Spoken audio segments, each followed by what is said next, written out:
Uniform civil code. Uniform civil code को लेकर के ये या तो ये कह लो कि सबसे पहले अगर इसकी बात करें हम तो इसमें आपको ये समझना है कि जो हमारी सरकार थी, जैसे हम कहते हैं भारत सरकार के नाम से हम जानते हैं, तो भारत सरकार ने एक बड़ा स्टैंड लिया था 2014 में जब इलेक्शन हुए थे।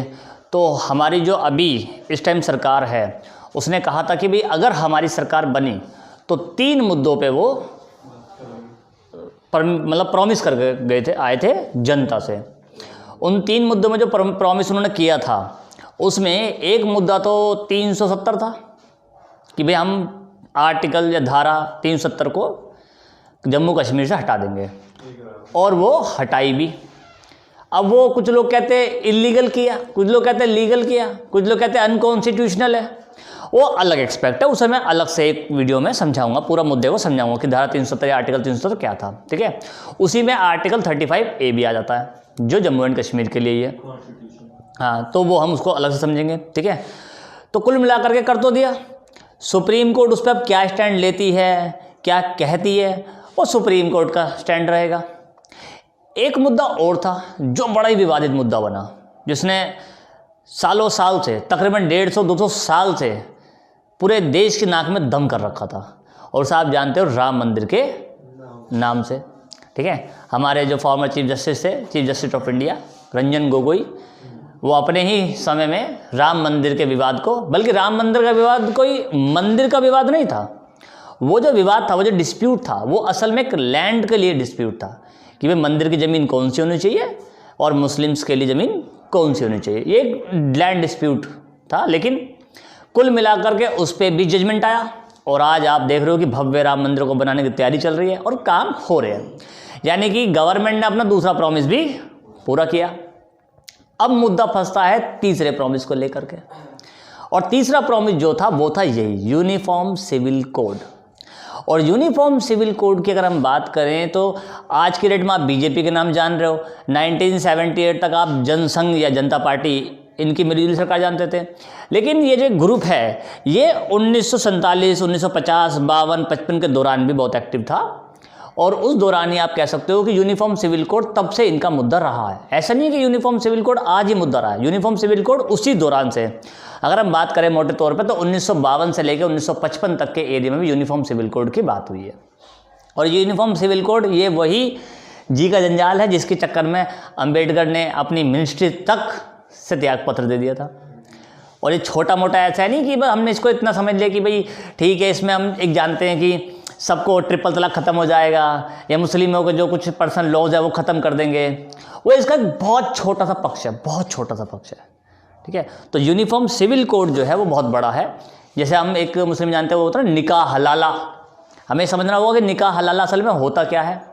उसके साथ में एक होता है तलाक़ इब्बत, सब सुना है तलाक़ इब्बत।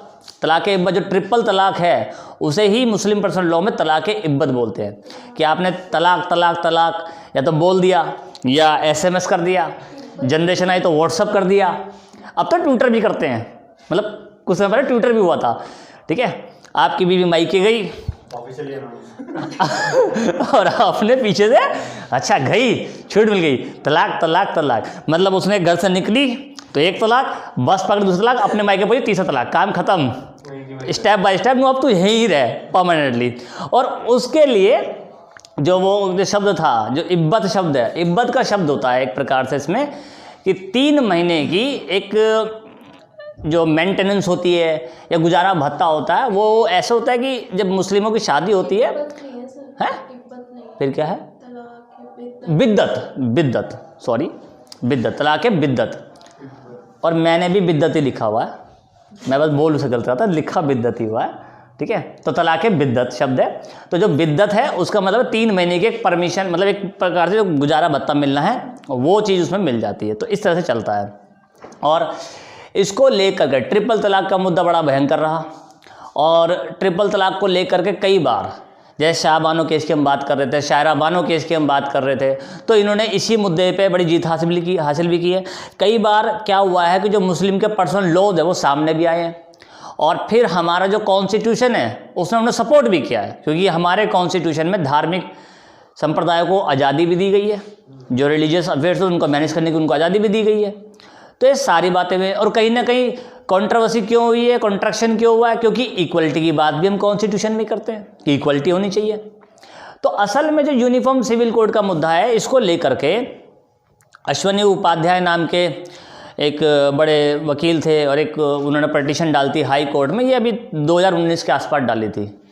जब ये पटिशन डली हाई कोर्ट में तो लगा कि हाँ मेरे को अच्छा जजमेंट आ सकता है। बल्कि उनकी पटिशन ये थी कि हाई कोर्ट की कि एक जो सेंट्रल गवर्नमेंट है, सेंट्रल गवर्नमेंट को यूनिफॉर्म सिविल कोड को ड्राफ्ट करने के लिए कमेटी बनाने की इजाज़त दे कि क्योंकि सरकार वैसे तो कहेगी नहीं, वैसे कर नहीं दी थी। तो अश्वनी उपाध्याय ने एक पटिशन डाली कि जो यूनिफॉर्म सिविल कोड है ये है तो सही, लेकिन इसको हाई कोर्ट ऑर्डर करे सेंट्रल गवर्नमेंट को कि हाँ भाई आप इस पर कानून बनाओ, इस पर एक ड्राफ्ट बनाओ, एक कमेटी बनाओ, ठीक है।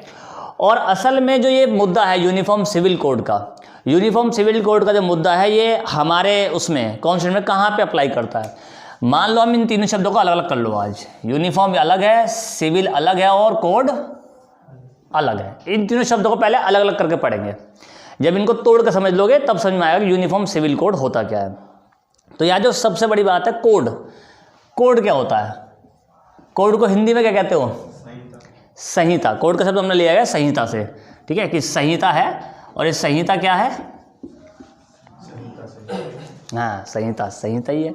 देखो संहिता का मतलब होता है असल मीनिंग में एक्ट, यानी कि अधिनियम। समझते ना आप, एक्ट बनता है, कानून बनता है, अधिनियम कि एक्ट, एक्ट से इसका मतलब होता है अधिनियम से,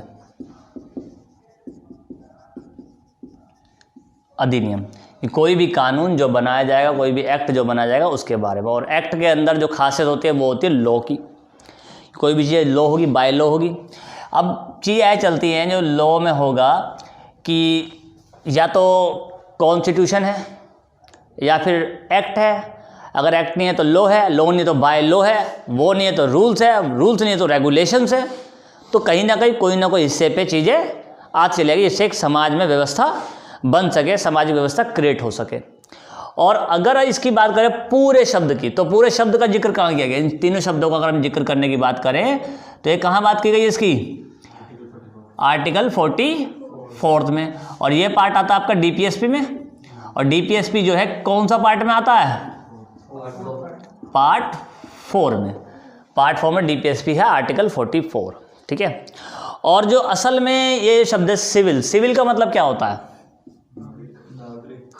सिविल का मतलब है कहने को नागरिक, लेकिन इसका असल मतलब होता है दीवानी, ठीक है। ये वो वाला दीवानी नहीं कि दीवाना दीवानी, इसके दो तरीके होते हैं, एक होता है दीवानी, एक होता है फौजदारी, ठीक है। क्या रिवेन्यू? देखो दो प्रकार के मामले होते हैं।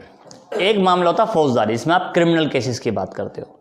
एक मामला होता है दीवानी, जिसमें आप जो घरेलू केस होते हैं, जो इनमें क्राइम ना हो किसी का भी, उनकी बात करते हो। तो यहाँ जो सिविल का मतलब लिया गया वो दीवानी से लिया गया। और सिविल को ही एक प्रकार से नागरिक की बात करते हैं, क्योंकि यहाँ पे नागरिक से नागरिक की बात होती है। यहाँ पे नागरिक से नागरिक की बात होती है, अभी समझाऊँ कैसे होती है। और इसका मतलब हो गया, यूनिफॉर्म का मतलब क्या हो गया?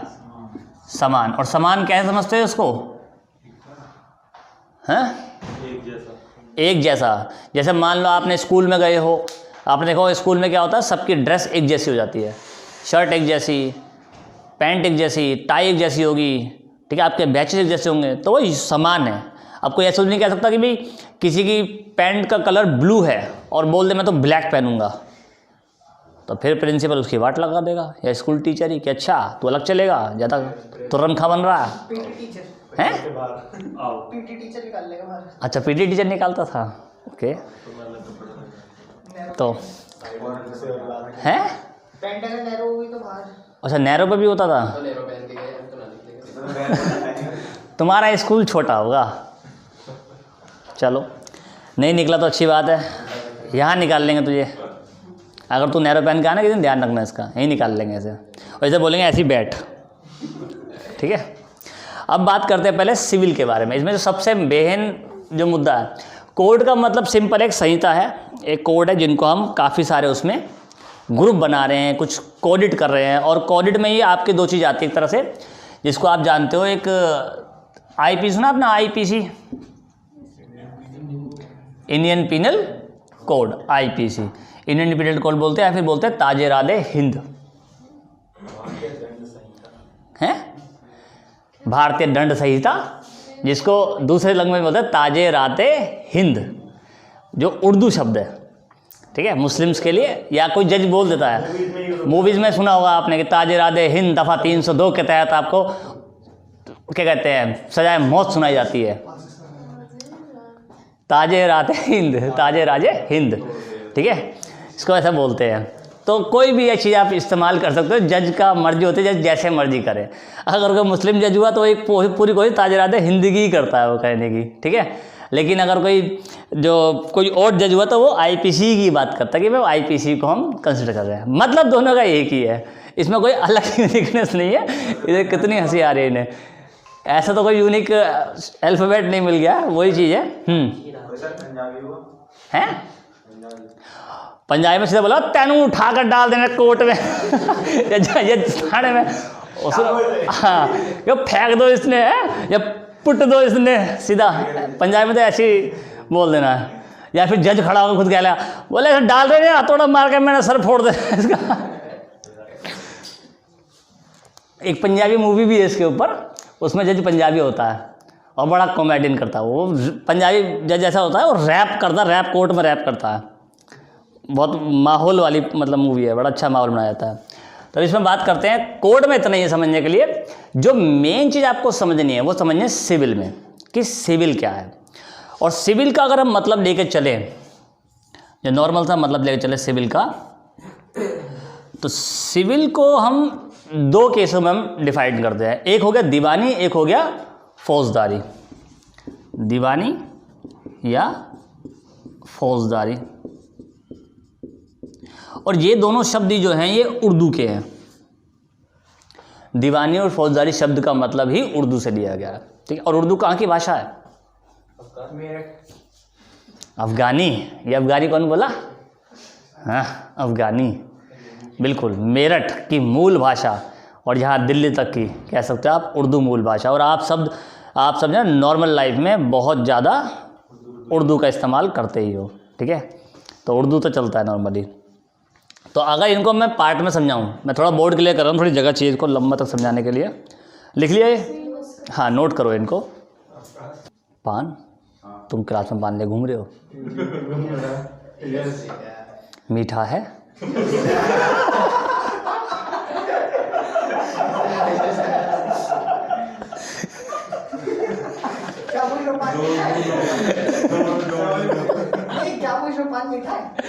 और अब तो तुझे मीठा थोड़ी पूछ रहा हूँ मैं, पान मीठा पूछ रहा हूँ, क्या पूछूं?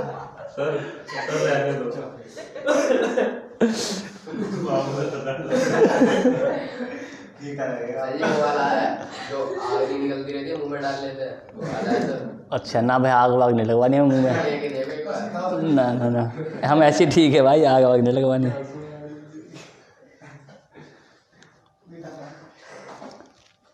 कितने सवाल खत्म।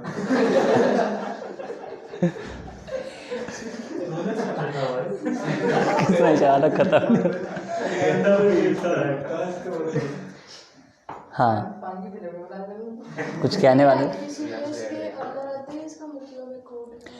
कोड से ही आईपीसी डेवलप हुई है, ऐसा कह सकते हो, ठीक है। Indian penal code.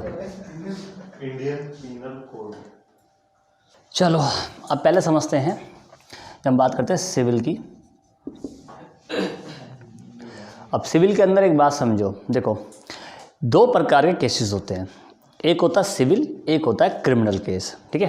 तो एक तरफ हम सिविल कर लेते हैं, एक तरफ कर लेते हैं हम क्रिमिनल केस। अगर दोनों को देखा जाए तो सिविल मामले कौन से मामले कहलाते हैं? समझते हो कभी सिविल मामले सुना है? कभी सिविल मामले कौन से मामले कहलाएंगे? जमीन का मामला, झगड़े का मामला, और यानी कि हम ऐसा समझ ले इसको, जहाँ पर एक इंसान का दूसरे इंसान से कोई झगड़ा हो। भाई वाह, तलाक। ठीक है, सपोज़ कि एक एक्स है, एक्स का वाई से झगड़ा हो गया। ठीक है, एक्स का वाई से झगड़ा हो गया, झगड़ा किसी भी बात पे हुआ। ठीक, इसका मतलब यहाँ पे या तो एक इंसान का इंसान से झगड़ा हो, एक इंसान का किसी संस्था से झगड़ा हो, ठीक है, या एक इंसान का किसी ग्रुप से झगड़ा हो, आपस में दो ग्रुपों में झगड़ा हो, आपस में दो संस्थाओं में झगड़ा हो, ठीक, या आपस में किसी गवर्नमेंट से झगड़ा हो। सर झगड़ा कैसे, लड़ाई वाला नहीं है, मतलब मारपीट वाला? किसी भी विवाद में, कोई विवाद हो, कहा सुनी हो, कोई मुद्दा हो या कोई हक की बात हो। खाली कहा सुनी वाला ना? हाँ, वो है केवल देखो हम बात कर रहे हैं सिविल केस की। ठीक है, सिविल केस में यानी कि इसमें हम बात कर सकते हैं जहाँ पर कहीं ना कहीं दो ग्रुपों के बीच की बात हो सकती है। ठीक है, अब मान लो यहाँ पे अगर मैं ग्रुप बनाने की सोचूं तो एक इधर ग्रुप बनाता हूँ, एक इधर ग्रुप बनाता हूँ, एक ग्रुप बड़ा है, एक ग्रुप छोटा है। ठीक है, और सपोज ऐसा कोई छोटे ग्रुप ने बड़े ग्रुप को पीट डाला, हो सकता है फिल्मों में देखा कि एक आदमी 10 को पेलता। ठीक है, अब लेकिन आप लोगों ने जो पिटाई विटाई हुई, जैसे भी हुई, जो भी हुआ, ठीक है, जो लड़ाई झगड़ा हो गया, लेकिन आप लोगों ने सोचा कि इसको हम विवाद का मुद्दा है, आपस में सुलझा लेते हैं। ठीक है, तो ये दो ग्रुप के बीच का झगड़ा माना गया। लेकिन अगर इस लड़ाई में किसी की जान चली गई, किसी का हाथ कट गया, तो अब ये मामला सिविल मामला नहीं होता, क्रिमिनल मामला है। अभी देखो क्रिमिनल के भी अलग अलग प्रोसीजर होते हैं, सब समझाऊंगा पहले। ठीक है, मान लो कि आपका, जैसे आप किसी ऑर्गेनाइजेशन में गए, सपोज एक एग्जांपल ले लेते हम कि आप किसी इंस्टीट्यूट में पढ़ रहे थे, इससे पहले किसी इंस्टीट्यूट में पढ़ रहे थे, और उन्होंने आपको जो प्रॉमिस कर डिलीवरी का बात की, आपका वो पूरा नहीं किया और आपने उनके खिलाफ शिकायत दर्ज की, कोई केस किया। ठीक है, तो अब जो ये मुद्दा होगा वो आपका क्या कहते हैं, एक पर्सन बनाम एक ऑर्गेनाइजेशन होगा। ठीक है, तो ये मुद्दा आपका सिविल मुद्दा हो गया, इसे क्रिमिनल में नहीं डाल सकते आप। ठीक है, कभी कभी ऐसे भी हो सकता है कि भाई आपके दो ऑर्गेनाइजेशन आपस में काम कर रही हैं और दोनों ऑर्गेनाइजेशन ने कुछ ना कुछ रूल पे कुछ ना कुछ रूल ब्रीच कर दिए, रूल्स को नहीं माना और उन दोनों के बीच में कोई झगड़ा हो गया, विवाद बन गया, तो वो जब कोर्ट में जाएंगे तो वो आपस में सिविल मुद्दा कहलाएगा, सिविल केस कहलाएगा। और इसमें हमेशा कोशिश की जाती है दो चीज़ों की, एक होता है डैमेज मिल जाना, डैमेज समझते हो कि कंपेंसेशन भी इसको बोल सकते हैं, यानी कि जैसे आपने मान लो कहीं पे 20,000 रुपये का इन्वेस्टमेंट किया और आपको जो सर्विस मिलनी थी 20,000 के इन्वेस्टमेंट के तौर पे आपको वो नहीं मिली। जैसे आप किसी रेस्टोरेंट में गए खाने या कहीं ट्रिप पे गए, होटल में गए और आपने वहाँ पे पेमेंट की, आपका बिल बना और बिल जो बना आपका उसके हिसाब से आपको सर्विस नहीं मिली, आपको खुशी नहीं हुई, तो जब आप उसके ऊपर केस करोगे तो वो सिविल केस माना जाएगा। क्लियर हुआ? वो सिविल केस है, यानी कि वहाँ पे जो सर्विस आपको मिलनी चाहिए थी वो मिली नहीं है, उस सर्विस के लिए आपने केस किया है। यानी कि अब जो सर्विस आपको नहीं मिली उसके लिए आपको क्या मिलेगा, या तो आपका उससे कोई नुकसान हुआ हो, तो जो नुकसान आपका हुआ आपने कहा भाई तुमने मेरे को सर्विस नहीं दी, इसके लिए मेरा इतना नुकसान हो गया, कि मान लो आपका 10 लाख का नुकसान हो गया, तो आप डैमेज के लिए बोलोगे मेरा 10 लाख का नुकसान हुआ, मेरे को इतना डैमेज का चाहिए। या फिर आपको लगा कि आपको जो सर्विस नहीं मिली उसकी वजह से आपका समय बर्बाद हुआ जिसमें आप कुछ इंपॉर्टेंट काम कर सकते थे, तो आप बोलोगे भाई मुझे इस समय के लिए कंपनसेशन चाहिए आपसे। ठीक है, तो यहाँ पे डैमेज की और कंपनसेशन की बात इस मुद्दे में आ जाती है कि आप डैमेज मांग सकते हो और क्या मांगोगे, कंपनसेशन मांग लोगे आप। तो डैमेज और कंपनसेशन इसमें इंपॉर्टेंट रहता है। ठीक है, लेकिन जो क्रिमिनल केस होते हैं, क्रिमिनल में ऐसा नहीं होता। क्रिमिनल में हमेशा मान लो एक्स से लड़ाई हुई या वाई से लड़ाई हुई, जो भी हुआ, इसके अपोजिशन में हमेशा क्या होगा, स्टेट होगा। स्टेट बोले तो सरकार, राज्य। ठीक है, हमेशा अपोजिशन में सरकार होगी, राज्य होगा इसके, ये इसकी खासियत होती है। आपने कोई केस कर दिया, कोई भी, मान लो कि यश में और आकाश में कोई झगड़ा हो जाए और दोनों ने एक दूसरे को खूब पीट डाला। ठीक है, और जब पीटेंगे, लड़ेंगे, झगड़ेंगे तो किसी ना किसी को तो हानि पहुंचेगी पहुंचेगी। कभी किसी का क्या पता दोनों के हाथ ही टूट गए, हाथ टूटने के बाद आपने केस डाल दिया, अब जब आपने केस डाला तो आपने जो केस डाला उस केस में अब आप स्टेट की तरफ से हो गए, यानी कि अब आपके पीछे कौन खड़ा है? दोनों के पीछे राज्य खड़ा है। अब आप अकेले नहीं हो इसमें, दोनों के पीछे राज्य खड़ा है। राज्य ये कहता भी है कि अगर कोई ऐसा इंसान हो जिसके पास केस लड़ने के पैसे ना हो तो हम उसको वकील देंगे, सहायता करेंगे, न्याय मिलेगा, पूर्ण रूप से न्याय मिलेगा। यहाँ पे क्या है, न्याय ही जरूरी है इस केस में। मान लो हमला तो कर दिया, ठीक है, और हमला करने के बाद में एक को क्षति मिली और एक को कुछ भी ना मिले। जैसे कि एक बड़ा फेमस मुद्दा हुआ था, कोई हनीफ या फिर अनीमा या अमीनिया बेगम थी ईरान की, ठीक है, यहूदी संप्रदाय की। और उसमें क्या चलता है, मतलब जो तो मुस्लिम लोग होते हैं ना, मुस्लिम लोगों में खासियत थी पहले से ही कि आँख के बदले आँख, दांत के बदले दांत, हाथ के बदले हाथ, वही मिलेगा। ये कई कानूनों में चला है, पहले से चलता आ रहा, पुराने ज़माने में चलता आ रहा था। तो जो महिला थी अमीना, जिसका नाम है, हालांकि मेरे को पता भी नहीं उसका नाम अमीनिया है या क्या है, मैं सही से नाम नहीं ले पा रहा, गूगल कर लेना। तो उसके ऊपर हुआ क्या कि एक उसका दीवाना आशिक था, उसने बोला कि मेरी हो जा। उसने मना किया कि नहीं, कतई नहीं। उसने कहा अच्छा इतनी दिक्कत तेरी, और आप जानते हो कि मुस्लिम महिला ज़्यादातर बुरखा पहनती हैं, तो उसमें उनकी आंखें बाहर रहती हैं। तो उसने उसके ऊपर अटैक किया तेजाब से और उसकी आंखें हमेशा के लिए उसने खो दी। और जब उसकी आंखें हमेशा के लिए खो दी तो वहाँ के कानून के हिसाब से एक नियम चलता है, जैसे वो ना आँख के बदले आँख और दांत के बदले दांत। जब वहाँ ये कोर्ट में केस गया तो उन्होंने कहा कि भाई आप आज़ाद हो, आप बताओ इसका क्या करना है। तो उन्होंने कहा कि इसने मेरी आंखें मुझसे छीन ली, तो अब मैं भी चाहती हूँ कि आप भी इसकी आंखें से छीन लो। अरे हाँ, तो फिर क्या किया गया कि एक वो दिन मुकर्रर किया गया उसके लिए कि हाँ भाई इस दिन पे इस समय में इसको सज़ा दी जाएगी। और जो पीड़ित महिला थी उसे बुलाया गया कि आप आओ और देखो कि हाँ हम वो सज़ा इसको दे रहे कि नहीं दे रहे। मतलब आप होने चाहिए अवेलेबल, ये बात तो है ना, मतलब अवेलेबल होनी चाहिए, महसूस होगा आपको कि हाँ भाई ये है। अब भाई एक इंसान जिसको पता है कि उसकी आंख में एक दिन तेजाब डाला जाएगा, एक किलो सरप्राइज ही फेंक दिया, और एक को पता है कि डाला जाएगा, और ये भी नहीं कि आज डाल दो, उसके दिन दे दिया कि इस दिन इतने बजे तेजाब डालेंगे भाई। अब उसको मान लो एक हफ्ते बाद का टाइम दे दिया, कहेगा यार आँख फोड़ोगे भी एक हफ्ते बाद। अब उसे खाना खिला गया है, यहाँ आँख फूटना तो खाना खिला रहा, तो उसकी तो आत्मा सुकड़ जाएगी अंदर तक। जितना उसको दर्द होना चाहिए उससे कितना गुना दर्द एक हफ्ते में उसका हो जाएगा।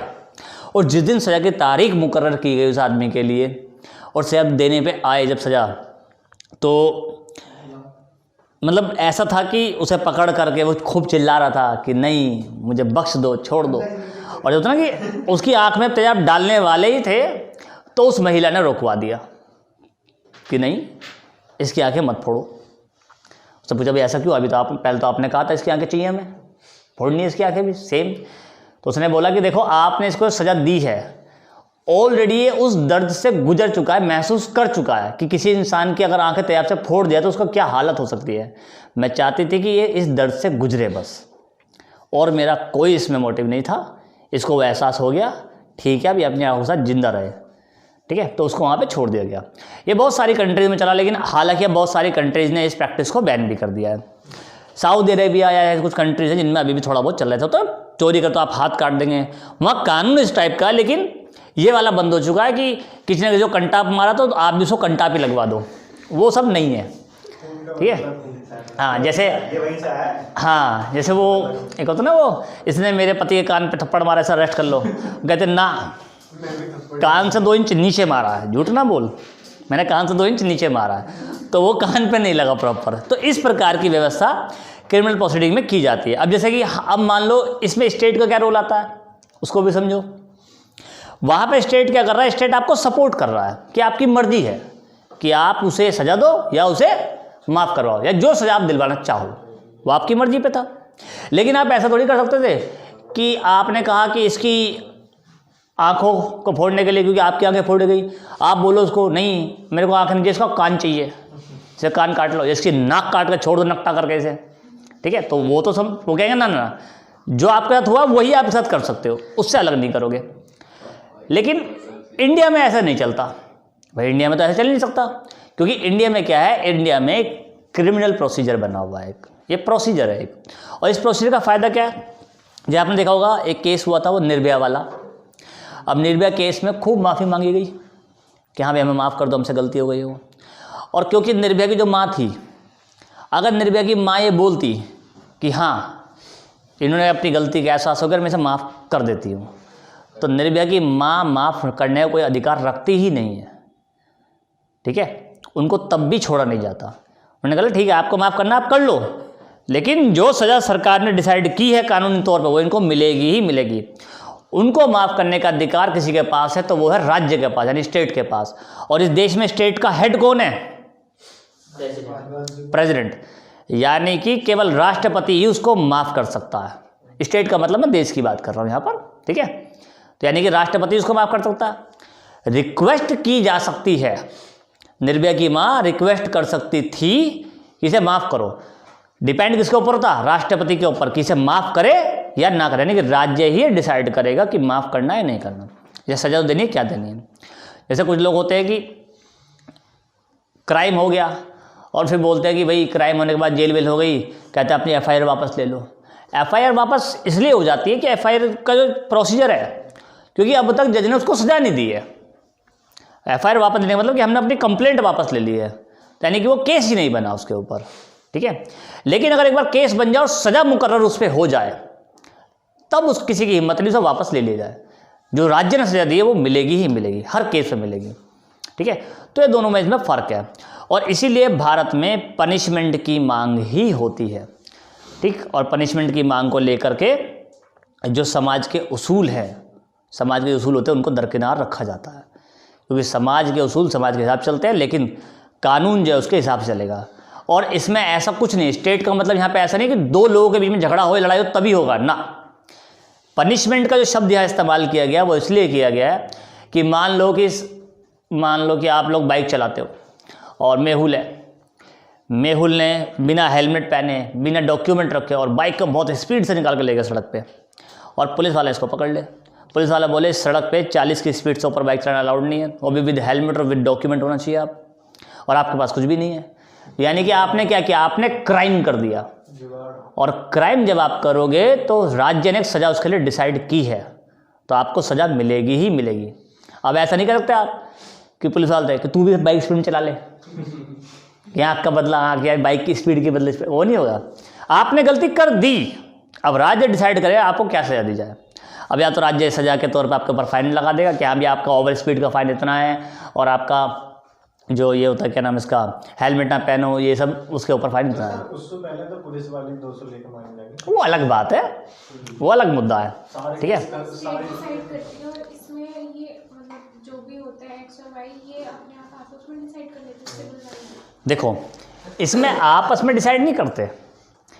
इसमें क्या होता है कि जैसे आप ऐसे समझो इसको कि दो लोगों के बीच में झगड़ा हुआ है, ठीक है, या दो ऑर्गेनाइजेशन के बीच में झगड़ा हुआ है, तो उन पर दो रास्ते हैं। मान लो वो कोर्ट में गए, और कोर्ट में जाने के बाद में भाई या तो कोर्ट उस पर फैसला दे दे कि हाँ भाई हम आपको बोलते हैं, जैसे मान लो कि उन्होंने बोला वाई को कि आप एक्स को कंपनसेशन दे दो, इतना पैसा दे दो, काम खत्म आपका, आपको ये कहा जाता है, ठीक है। या फिर वाई खुद ही बोल दे कि सर देखो ऐसा है, मुझे एहसास हो गया मेरी गलती है, आप इस केस को आगे ले जाइए मत, और क्योंकि इसमें टाइम ज़्यादा लग रहा है, मैं इसको पहले कंपनसेट कर देता हूँ, तो यहाँ मान जाएगा। लेकिन अगर यहाँ वाले केस में आप बोलोगे, ये वाई बोलेगा कि भाई मैंने इसकी आँख फोड़ दी है या इसकी हाथ निकाल लिए है, ठीक है, और मैं इसको बात को मानता हूँ, आप केस को आगे मत ले जाइए, मैं अपने गुनाह कबूल करता हूँ, मेरे हाथ निकलवा लो, तो बोलेगा ना, ऐसा नहीं होगा, जो सज़ा मिलेगी वो हम तुम्हें देंगे अब, ठीक है। यहाँ दोनों मुद्दों में ये डिफरेंस है। यहाँ पे राज्य ने जो सज़ा डिसाइड कर रखी है पहले से लिख करके वही होगी। और इस केस में क्या होगा, क्रिमिनल केस में एक और ख़ास बात होती है कि जो सज़ा डिसाइड की जाती है, जिस दिन कोई गुनाह हुआ है, अगर उस दिन के बाद कोई कानून बना दे उस गुनाह को लेकर के, तो वो पहले से लागू नहीं होगा, क्योंकि वो गुनाह हो चुका है। आगे जो गुनाह होने वाले उनके ऊपर लागू होगा वो, समझ गए इस बात को। पहले से लागू नहीं कर सकते कि आप पहले से प्री इम्प्लीमेंट कर दो, ऐसा नहीं होगा। तो इसमें भी पनिशमेंट जो मिलती है क्रिमिनल केस में, ये भी किसके तहत मिलती है? आईपीसी के तहत। इंडियन पिनल कोड होता है, उसके तहत ये पनिशमेंट दी जाती है इसमें। या फिर एक और तरीका चलता है, इसको बोलते हैं आप CRPC। अभी क्रिमिनल में एक और चीज़ समझाने वाला हूँ आगे, ठीक है। यहाँ तक कैसा क्लियर हुआ, समझ में आया, कोई डाउट अभी तक? ठीक है। तो जो हमारा जो क्या कहते हैं, ये एक हनीफ संप्रदाय, सुना है कभी हनीफ संप्रदाय के बारे में? एक हनीफ संप्रदाय है जो आपसी मामलों को, जो मुस्लिम कम्युनिटीज़ के थे उनको इस तरह डील करता था। और जो ये वाला मुद्दा चलता है स्टेट वाला, स्टेट का जो लॉ है वो लिया ही इंग्लिश लॉ के थ्रू गया है। जो इंग्लिश लॉ है उसके थ्रू ये स्टेट का प्रोसीजर लिया गया। इससे पहले जो हनीफ संप्रदाय था उसका ऐसा चलता था कि an eye for eye and tooth for tooth, आँख के बदले आँख और दांत के बदले दांत। अब किसी का 4 निकालो, 1 निकालो, आपकी मर्जी है, ठीक है। उसमें ये चलता था। लेकिन वो तो खाली मुस्लिम के लिए होगा ना, किसमें? ये वाला जो बता रहे हो। मुस्लिम के लिए तो था, लेकिन कई संप्रदाय और भी उसको फॉलो कर रहे थे। डिपेंड करता भाई, देखो मान लो एक नेपाल है, कल को नेपाल को ये लगे कि भाई बहुत हो गया, अब लोग सुधर नहीं रहे हमारे यहाँ के, ठीक है, और नेपाल कहते हैं हम ये हनीफ संप्रदाय वाला ले लेते हैं कि किसी न किसी के मोमोज में जहर मिला दिया तो तुम चाउमीन में जहर मिला दो। ऐसा नहीं है, आप भी मोमोज में मिलाओगे। आया कहाँ से था वो? क्या ये वाला जो रूल था, मतलब ये रूल? देखो ये ऐसा है कि जब राजा महाराजाओं का समय है, ठीक है, अब राजा महाराजाओं का समय है तो उन्होंने इतने ज़्यादा डबल कानून बनाने में, व्यवस्था बनाने में समय नहीं लगाया। उनको क्या लगता था, उनको लगा अच्छा इतने देर साथ ऐसा किया, तू भी इसका ऐसा कर दे। तो एक डेवलप होता चला गया समाज, एक डेवलप। जैसे मान लो ऐसा होता है कि यहाँ किसी ज़माने में हुआ करता था, ऐसी बात नहीं है। आप ऐसा कह सकते हो कि जब शेड्यूल ट्राइब वाले एरियाज़ की बात चलती थी, बहुत एंशिएंट टाइम की बात चलती थी, तब मुग़ल एम्पायर जो था, मुग़ल एम्पायर से पहले का जो समय था हमारा, उसमें ज़्यादातर ऐसी प्रथाएं चलती थी। दिल्ली सल्तनत से पहले, मतलब मुग़ल 1712 से बहुत पहले की बात अगर बताएं तो उसमें इस तरह की एक्टिविटीज़ कुछ चला करती थी। जैसे आपने कभी महाभारत काल भी देखी हो, महाभारत काल रामायण काल में क्या होता था कि लगा भी कुछ गलती करी, इनको बोला इनको जेल में डाल दो, ठीक है, इनको कोड़े मारो, ठीक है, इनको उसमें क्या कहते हैं, इनको आँख फोड़ दो, और डिफरेंट टाइप की सजाएं। जैसे आपने एक वो सुना हुआ है का, एक वो टर्म बना था उसका, क्या कहते हैं उसे, एक वो ऋषि थे, उनका नाम बड़ा खतरनाक सा था, ऋषि मुनि, नहीं क्या, नहीं, अरे बड़ा फेमस तो हुआ था जिसके ऊपर पूरा विवाद होता, वो मनुस्मृति।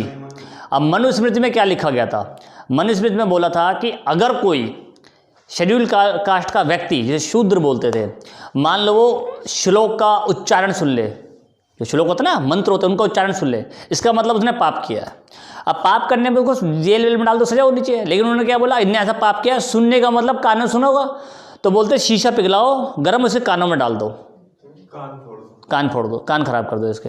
अगर किसी ने, किसी लोअर कास्ट कैटेगरी के व्यक्ति ने किसी अपर कैटेगरी के व्यक्ति को घूर कर देख लिया, इसका मतलब इसने अपराध किया है, तो गर्म सलाखे करके इसकी आंखों में घुसेड़ दो, जिससे कि हाँ देख ही ना पाए, ठीक है। अगर किसी ने, किसी दलित व्यक्ति या शेड्यूल कास्ट नीचे जाति के व्यक्ति ने किसी अपर कास्ट के व्यक्ति को कोई अपशब्द बोल दिया या मंत्रों का उच्चारण भी कर लिया, तो उसकी जीभ काट लो, ठीक है। या कि किसी दलित व्यक्ति ने या शेड्यूल कास्ट के किसी व्यक्ति ने धन अर्जन कर लिया, तो उसके धन अर्जन करने से ब्राह्मण या अपर कास्ट के व्यक्ति को अभिशाप लग जाता है, पाप लग जाता है, उसका बुरा हो जाता है, तो उसका धन अर्जन करने से उसके हाथ काट लो कि उसने धन अर्जन कैसे किया, ठीक है। तो इस टाइप का ये भी तो वही हुआ ना एक तरह से, कि आँख के बदले आँख, वो सब निकालना, वो सब चीज़ें, वो प्रोसीजर ही है इस तरह से, ठीक है। तो ये ऐसा नहीं है कि पहले से चला आ रहा है, ये पहले ही चला आ रहा है। ये भी कि प्रथा नहीं कि अब है, अब तो ये है कि जब इंग्लिश कम्युनिटीज़ हमारे यहाँ आई तो उन्होंने क्या किया, चीज़ों को बदलना शुरू कर दिया और इस तरह से कोडिंग बनानी शुरू कर दी कि हाँ भाई हम हर प्रकार के केस के लिए, हर प्रकार के मुद्दे के लिए एक सज़ा मुकर्रर करेंगे और उस सज़ा के हिसाब से समाज चलेगा। तो एक अब हमारे पास सज़ा वाली बात होगी, डिसाइड हो गया हमने कि अभी अगर आपने ये क्राइम किया तो इतनी सज़ा आपको मिलेगी, ठीक है। वरना अभी कितने लोगों के कानों में शीशे डाले हो रहे थे, और ये वाली सरकार तो डाल देती पक्का कि अच्छा हिंदू धर्म के खिलाफ बोलेगा, काट ले जबान, ठीक है। तो अभी जिनके ऊपर UAPA लगाया जाता ना, उनकी जबान ही काट लेते अब तक तो, यूएपी की तो बात दूर। क्लियर, ये क्लियर कर दूँ इसका। क्योंकि अभी अभी आगे बहुत है इसमें समझने के लिए, भी समझना है इसको क्रिमिनल को। हाँ, इंग्लिश का मतलब यहाँ पे उससे है कि आप जो इंग्लिश लॉ बने हैं, जो ये कानून बना ना ये वाला, ये इंग्लिश कम्युनिटी ने बनाया, तो ब्रिटिशर्स इन सब ने बनाया ये, ठीक है ना। इसे इंग्लिश लॉ इसलिए बोल देते हैं कभी कभी, इसका मतलब इससे, यानी समाज के कुछ उसूल बनाए गए इसमें, हम ऐसा कह सकते हैं कि समाज में कोई इंसान रहेगा तो इन उसूलों पे, इन सिद्धांतों पे चलेगा। अगर इन सिद्धांतों पे, उसूलों पे नहीं चलता तो वो क्राइम कर रहा है, इसका मतलब। ठीक। और आप दिन में कितने क्राइम करते हो सोचते हो? जैसे आप मान लो कहीं बाहर निकले और आपको लगा वाह कितना सुंदर व्यक्ति है, ठीक है, अब वो महिला या पुरुष कोई भी हो सकता है, और आपने उसको घूरा, देखा, 13 सेकंड तक आप तो देख सकते हो, जहाँ 14 सेकंड लगा यानी कि आपने क्राइम कर दिया, ठीक है। हाँ 13 तू ऐसे कह रहा, घड़ी लेके बैठ जाएगा, हाँ भाई 12 हो गए, 13 हो गए, हट गया, फिर आ गया। तो ये 13 सेकंड की लिमिट है, 13 सेकंड में 14 सेकंड लग गया तो आपने क्राइम कर दिया, उसी सीधा 13.99 तक देखेगा। ठीक, तब तक आप देख सकते हो। और देखो, अगर आपको ऐसा लग रहा हो कि हम तो यूनिफॉर्म सिविल कोड पढ़ रहे थे और कहाँ घुस गया, अभी तो चीज़ें पहले समझ लो कि होती क्या है, उसका फिर उस हिस्से को समझना बड़ा आसान पड़ेगा, ठीक है। अभी समझाऊंगा, ये किधर हुआ, अब इसमें और चीज़ समझानी है, अब इसमें डिफाइंड करना अलग अलग। अब अगर हम बात करें यहाँ पे क्रिमिनल की, तो क्रिमिनल को हम 2 कैटेगरी में डिवाइड करते हैं। एक होता है, इसको बोलते हैं सब्सटेंसिव, यानी कि तात्विक।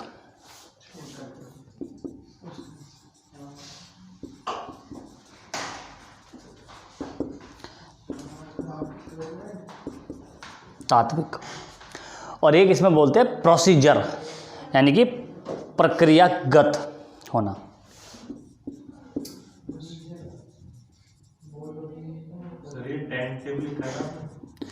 सब्सटेंसिव,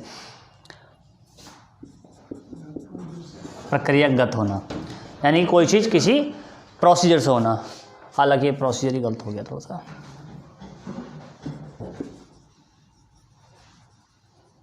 प्रोसीजर प्रक्रियागत होना, यानी कि किसी भी चीज़ को इम्प्लीमेंट करने का, कहने का प्रोसीजर क्या होता है, ठीक है, उसकी बात है इसमें।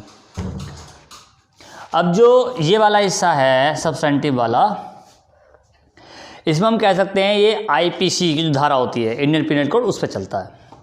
इसमें आईपीसी की बात की जाती है, और ये आईपीसी में चल रहा है 1860 चल रहा है। 1860 का जो इंडियन पीनल कोड का जो एक्ट बना हुआ है उससे चल रहा है, 1860 से ही आईपीसी, ठीक। और जो ये प्रोसीजर है, यानी प्रक्रियागत वाला जो हिस्सा है, इसमें अगर देखें तो ये चलता है सीआरपीसी से। सुना है सीआरपीसी के बारे में?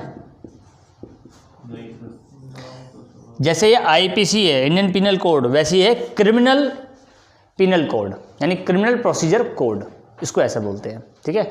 और ये पहले था 1861 में बनाया गया था, उसके बाद अब जो चल रहा है भारत में वो 1973 वाला चल रहा है। स्टार्टिंग में 1861 वाला था, इसको अपडेट करके 1973 में दोबारा लागू किया गया, और यही अब चल रहा है। और इसी के अंदर आता है आपका इंडियन एविडेंस एक्ट।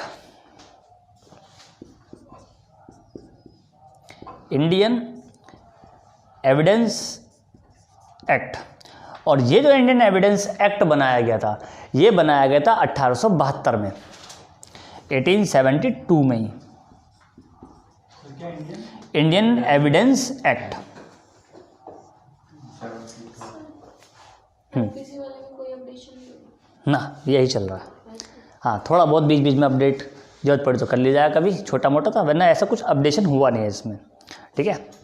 और एक आपने देखा होगा ओथ वाला हिस्सा, वो देखा ना, कोर्ट में गीता पे हाथ रख के कसम खाइए कि मैं जो बोलूँगा सच बोलूँगा, सच के सिवा कुछ नहीं बोलूँगा, वो है मूर्खता, वही आदमी झूठ बोल रहा है। अखंड मूर्खता। किसी भी कोर्ट में इस प्रकार का प्रोसीजर नहीं होता, ठीक है। ना कोई गीता, ना कोई बाइबल, ना कोई क्या कहते हैं टेस्टामेंट बाइबल, किसी पे कोई वो नहीं कराया जाता, या कुरान पाक का कसम, ऐसा कुछ नहीं होता, ठीक है।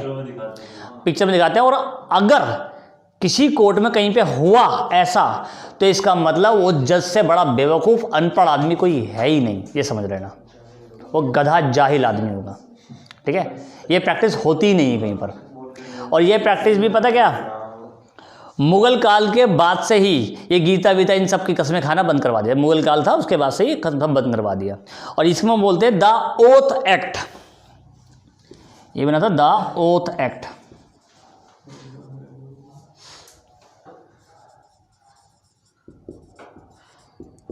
द ओथ एक्ट ये था 1873।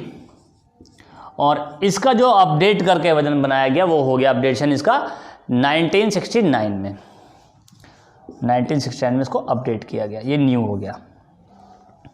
और ओथ एक्ट का मतलब ये है कि अगर कभी किसी उसमें ज़रूरत पड़े कसम खिलाने की, तो आप कि हाँ मैं अपनी अंतरात्मा की कसम खाता हूँ, या मैं अपनी मूल आत्मा की कसम खाता हूँ, या जिस परमेश्वर में भरोसा मैं करता हूँ उसकी कसम खाता हूँ, इतना खा ले। हालांकि कसम वसम वाली बात वहाँ होती ही नहीं है कोर्ट में, ठीक है। ये ध्यान रखना। कोई बोले आज आपको वहाँ कसम खानी पड़ेगी, गीता पे हाथ रखना, फलाना ढिमकाना, तो बड़ा धक्का दो। क्या रखना तो पड़ता है ओथ कभी कभी। जब देखो ओथ का मतलब पता कैसे कर दिया गया है, ये बात तो हम सब समझ चुके हैं कि भैया गीता पे हाथ रखवा लो या कहीं भी रखवा लो, जहाँ इंसान का खुद का एक लाभ जुड़ा है वो इंसान झूठ बोलेगा, सच तो बोलेगा नहीं। तो इसके लिए अब पता क्या कर दिया प्रोसीजर, एफिडेविट सबमिट करवा लेते हैं कोर्ट कि अच्छा आप ये बात कह रहे हो, ठीक है कहो, इसके लिए एक एफिडेविट दे दो ज़रा। एफिडेविट में वो बात लिखी जाती है, नोटरी करवाई जाती है, उसकी साइन होते हैं। ओथ का इसलिए साइन इस पर जो लगते होते हैं ना, वो होते हैं ओथ कमीशन के, और ओथ कमीशन इसी के अंडर में, ठीक है। तो भैया उनने साइन कर दिए, यानी कि इनने जो बात बोली है वो लिखित में दिए कि सही है। अब वो कोर्ट में लग गया। अब अगर वो अपनी बात से पलटा तो जज उसे पलट देगा कि अच्छा ये कहने के बाद तो गलत बोल रहा है। क्या प्रोसीजर में क्रिमिनल जो प्रोसीजर होता है उसमें ये चीज़ें होती है, ठीक है ना भाई। क्रिमिनल होगा तो उसको दंड मिलेगा, वो क्रिमिनल प्रोसीजर कोर्ट के थ्रू मिलेगा। दूसरी बात ये कि एविडेंस के बिहाफ पे मिलेगा। ऐ थोड़ी आपने बोले ये क्रिमिनल तो क्रिमिनल साबित हो गया, एविडेंस लाओ।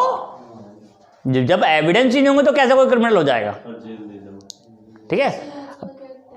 क्या ओथ का रोल ये है कि अब मान लो ऐसा हुआ, देखो सपोज ऐसा कर लेते हैं कि यश के बीच में और आकाश के बीच में झगड़ा हुआ, तो तेरे बीच में हो गया, यश के बीच में और अंशुल के बीच में झगड़ा हुआ।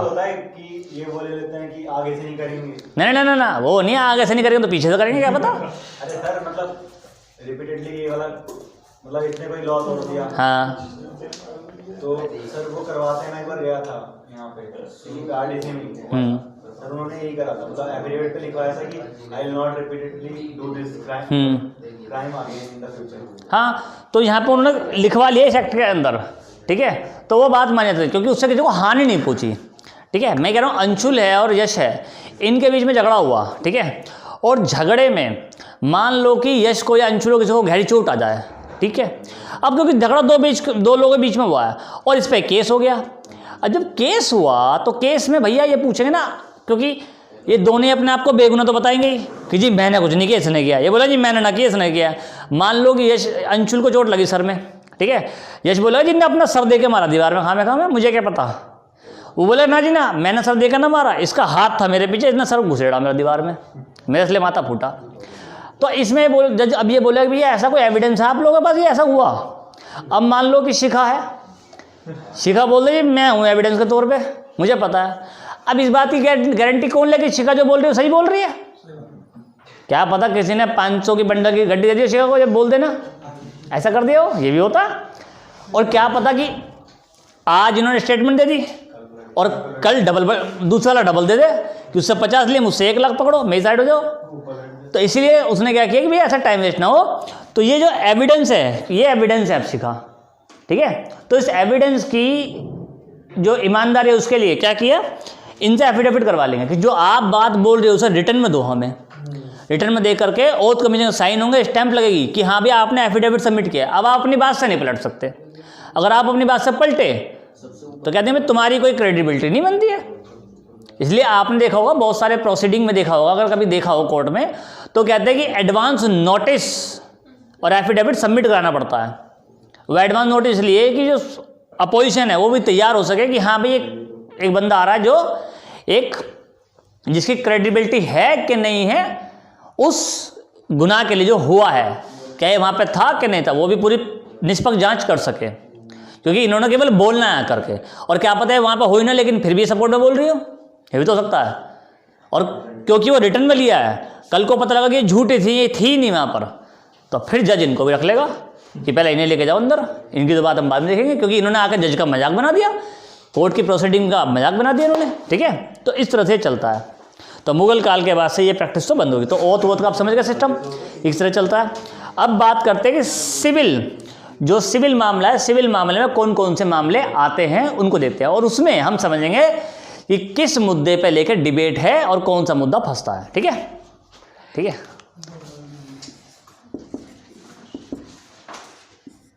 अब बात करते हैं सिविल की, कि सिविल मैटर्स क्या है। अब देखो सिविल मैटर्स में भी दो ही चीज़ें, एक सब्सटेंटिव है और एक प्रोसीजर है।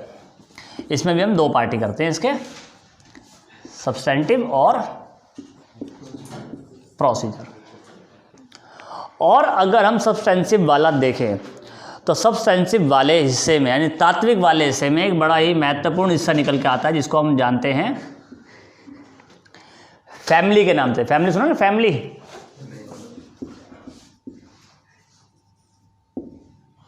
फैमिली, ये हिस्सा इसी का पार्ट है। यानी कि फैमिली में होने वाला किसी भी प्रकार का डिस्प्यूट, और फैमिली में कैसे सारे डिस्प्यूट होते हैं कोई बताएगा? वाह, पहले ही पहुंच गया मेन मुद्दे पे, है जायदाद। बहुत तो अंबानी की तरह है? फैमिली का बैकग्राउंड घने मोटा लग रहा कि जो जायदाद पे डिस्प्यूट हो रहे हैं। सबसे बेहतरीन जो मुद्दा फैमिली में देखा गया, जिसको हम फैमिली में इंक्लूड सबसे पहले इंक्लूड करते हैं, उसे बोलते हैं मैरिज। तुम सब यहाँ क्यों भाग रहे हो बा? दहेज,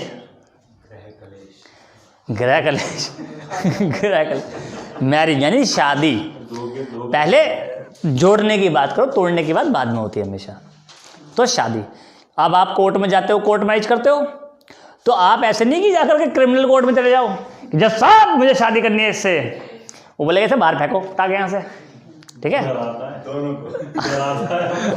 कि डरा रहा है, शादी करने की बात कर रहा है, डरा रहा है, ठीक है। जैसे कि वो फिल्मों में दिखाते हैं, जज साहब फाड़ के फेंक दे कानून किताबें, इनका कोई मोल नहीं है, बंद कर दो अपनी दुकान। जज वो हालत करेगा ना कि जबान से पोछा लगवा देगा, ये ध्यान रखना। वो जज है रियल में, हाँ वो रियल में जज है।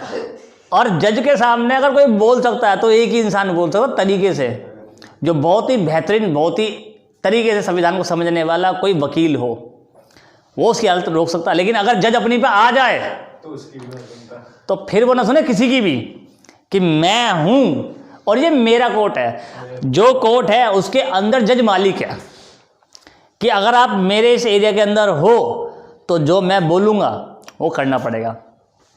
जब मैं पहली बार एक बार कोर्ट रूम में गया तो मुझे कोई ऐसा आइडिया था नहीं कोर्ट में क्या होता है क्या नहीं होता, और मेरी शर्ट के 2 बटन खुले हुए थे, गर्मी का माहौल था, ऐसे बाजू चढ़ा रखी थी अपन ने और हमें लगा ठीक है जज मिल लेंगे। गए अंदर और मैं ऐसा खड़ा हो गया जज के सामने जा करके। जज ने मुझे देखा पहले तो ऊपर नीचे तक, बोला तू कौन है? मैंने कहा अजीब सवाल है। फिर जज को पता नहीं क्या हुआ, कह रहा ऐसा तमीज़ नाल खड़ा हो जा। मैंने देखा अपने आप को, मैंने कहा अब क्या भाई और कौन सा तरीका होता तमीज़ नाल खड़ा होने की? फिर अब मेरे को क्या पता कि बटन को तमीज़ कहते हैं उस टाइम पे तो मैंने इजी ले लिया। मैं कहा ठीक है ना, क्या कर लेगा। तो जज ने बोला तो बोले तमीज़ में खड़ा हो जा। मैंने कहा यार अब कैसे खड़ा हो जाऊँ। तो मेरे को लगा शायद वो होता ना वो कटघरा टाइप का, वैसे कटघरा तो नहीं होता, वहाँ पर एक वो पोडियम से बना लेते हैं, तो एक सपोर्ट सी टेबल की। तो मेरे को लगा शायद ऐसा कह रहा होगा, मैं स्टाइल में यूँ कर यूँ खड़ा हो गया। मैं शायद इसको तमीज़ कह रहा होगा मुझे बटन का पता ही नहीं था। मैं ऐसे खड़ा हो गया थोड़ा स्टाइल सी मार करके। और उस दौरान मैं क्रिकेट खेलता था, तो क्रिकेट में हम जब खेलते थे तो बैट को ऐसे लेकर यूँ पैर ऐसे लगा लेते थे, तो मैंने ऐसे लेकर यूँ पैर ऐसे लगा लिया, मैं यूँ खड़ा हो गया। और जज अपना लगा तो कहा मैं इसने मुझे देखा और जज तो एकदम भड़क गया, कितना समझ कर रखा है कोर्ट है मेरे। मैंने कहा भाई ये इसको क्या हो गया, मैं सिटी घूम और ने बोला बदतमीज आदमी बाहर जा, शर्ट के बटन ठीक से लगा, बाजू नीचे कर, बटन लगा और तब अंदर आ। मैं बाहर आया, मैंने कहा यार इस आदमी से अपनी इंसल्ट कर मैं फिर अंदर कूद जाऊँ। मैंने सोचा कि चलो ठीक है, अब मैं शर्ट के बटन में लगा, मैं अब तो बाहर आ गया, अब क्या कर लेगा मेरे। अब जज के दिमाग में चढ़ गया था मैं, तो मुझे लगा मैं जाऊँगा नहीं अंदर, ये बुलाएगा तो। उसने वो तो ना दरबार में उसका होता है, उससे एक बार बुलवाया कि बुलाओ, कहाँ गया। मैं कहा मैं नहीं आ रहा, मैं उसको बोला मैं नहीं आ रहा। ये पहला लाइफ का पहला एक्सपीरियंस था कड़कड़ू में कोर्ट का, मैं नहीं आ रहा। सर क्या हो गया था? जाना पड़ता है एक फ्रेंड के साथ में हेल्प के लिए, मैं नहीं आ रहा, मैंने कह दिया। और वो पता क्या बोला मुझे, ने कह रहा वो चुपचाप है, जज है ये। मैंने कहा जज है, मगर तो मुझे पता जज है। कह रहा तू मुंह बंद कर, बटन बंद कर। उन्होंने खुद मेरे बटन लगा देते, हाथ नीचे कर दिया। कह रहा बंदा बोले अभी तक खड़ा है। उन्होंने फटाफट मेरी पैंट तो खुलवा दी वहीं पर, कह रहा फटाफट पैंट करने डाली हो, फॉर्मल बनता होता। तब मैं बना और तब अंदर गया और जज बोला अभी तो इंसान लग रहा है खड़ा हुआ यहाँ पे ये। तो मैंने कहा भाई हाँ नशे में देखा नहीं। अबे यार एक बात बता, एक नया जिसने स्कूलिंग भी क्रॉस व्रॉस की हो, हवा वो गरम खून जोशीले जवान, हम भी उस टाइम पर हमें क्या पता क्या होता है, ठीक है। लेकिन उस दिन तो मैं सोच लिया, मैं कहा ओ कोर्ट में जाने का मतलब होता तमीज होती है। तब मुझे समझा, मैं कहा जज वाकई में जज होता है यार। तो मैंने घर पर आके पापा को बताया कैसे था। पापा बोले ऐसा पंगे न लिया कर, वरना जाएगा वापस नहीं आएगा कभी। हाँ मतलब तो मैंने उस दिन समझा। और हालांकि उस दिन मेरा बड़ा मन आया, मैंने मन में सोचा, मैंने कहा यार कुछ बनो ना बनो जज बनो। सर फिर आपकी खबर ही हैं आप नहीं आता, मैं खबर ही आती। और मैंने रियल बताऊं तो मैंने उस दिन मन बना था कि मैं जज बनना। भाई ये आदमी तो बड़ा पावरफुल है।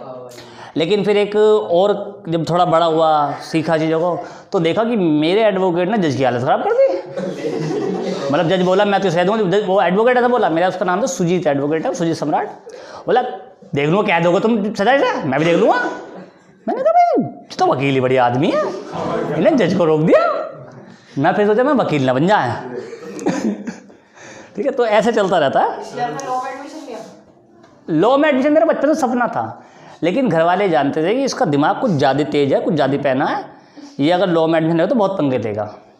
तो घर वालों ने जब भी मैंने लॉ करूँ ना, लॉ छोड़कर जो मर्जी कर, तू लॉ नहीं करेगा। लेकिन वो है ज़रूरत तो पड़ती है चीज़ की।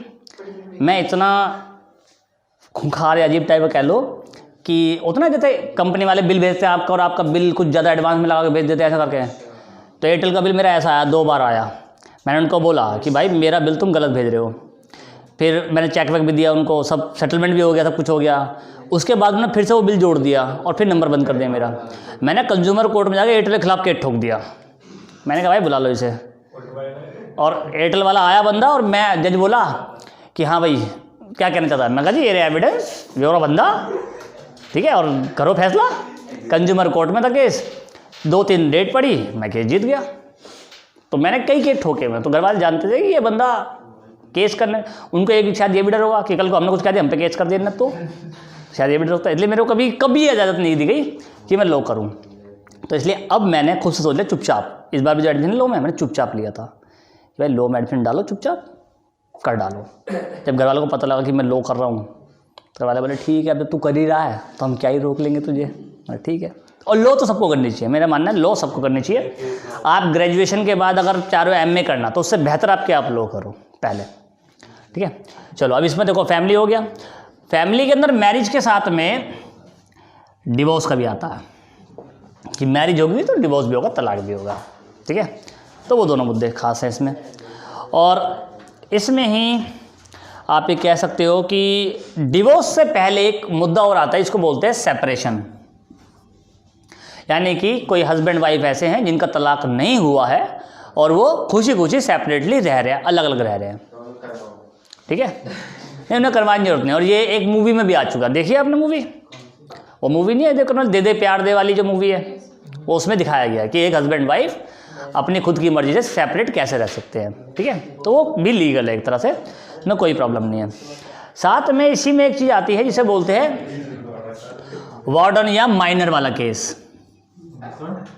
यानी कि एक बच्चा, माइनर वाला केस, वार्डन वाला केस, जिसमें एक बच्चा ऐसा है जिसकी अभी कोई उम्र नहीं हुई है, वो 18 साल जो बालिग उम्र होती है उतना वो नहीं हुआ है, तो उसके एक गार्जियन होंगे, या उसको गार्जियनशिप भी बोल देते हैं कि गार्जियनशिप वाले केसेस भी इसमें आते हैं कि इसके पास कुछ प्रॉपर्टी या फिर वो भी नहीं है, भिकमंगा आदमी है, कुछ भी है, लेकिन इसका कोई गार्जियन बनना चाहिए जिसे 18 साल तक सपोर्ट कर सके, वो गार्जियनशिप है। गार्जियन कौन होगा, ठीक है।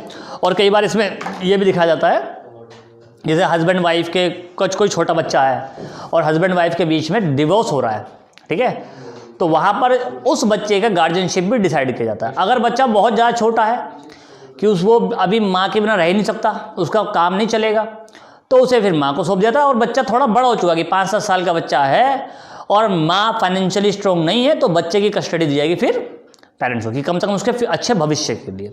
और दोनों ही बर्बाद है, वाहियात है कि दोनों का ही कुछ ना फाइनेंशियल बैकग्राउंड है ना कुछ है, कुछ कर ही नहीं सकते, बच्चे का भविष्य खतरे में है, तो फिर उस बच्चे की कस्टडी दी जाएगी स्टेट को, यानी सरकार को, कि भैया इसे आप जो बाल गृह उसमें रखो, वहीं इसका लालन पालन पोषण जो करना करो, इसको पढ़ाओ लिखाओ वहीं पर, ठीक है। इस तरह से चलता है ये, इसमें मामला आता है। इसी में एक मामला आता है, इसको बोलते हैं आप अडॉप्शन का, अडॉप्ट करने का, अडॉप्शन का, कि जिन फैमिली के पास में कोई बच्चा नहीं है या उनको बच्चा नहीं चाहिए या वो किसी अनाथ को जीवन देना चाहते हैं, तो अडॉप्ट कर लेते हैं बच्चे को। और भारत का जो प्रोसीजर है बच्चे को अडॉप्ट करने का, मेरी एक बहुत अच्छी फ्रेंड है जो इसी डिपार्टमेंट में काम करती है, ministry of child and welfare में, और उसने मुझे बताया था, अभी 5-6 महीने पहले मैं उससे मिला था, उसने मुझे बताया था ये अडॉप्शन का जो प्रोसीजर है ये बहुत टेढ़ी खीर है। टेढ़ी खीर जैसा होता है, आप देखते हो कि भाई एक फैमिली वाले गए, बच्चा पसंद किया, कल उसे घर लिया है, ऐसा नहीं है।